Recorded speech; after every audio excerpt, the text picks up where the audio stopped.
Hey guys, in this video I'm going to show you how you can add shape transition in CapCut PC. So select your images or videos you like to edit, and I'm going to select images and I set for the images duration in 1.0 second and go to transition. You can find the shape transition in camera, and here's just add to track and adjust for the duration as you like, and I set for the duration in 0.3 seconds and apply to all the clip. So you can see,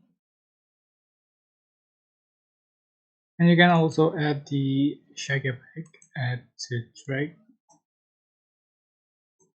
just put the string in 10 and the speed in 10 also.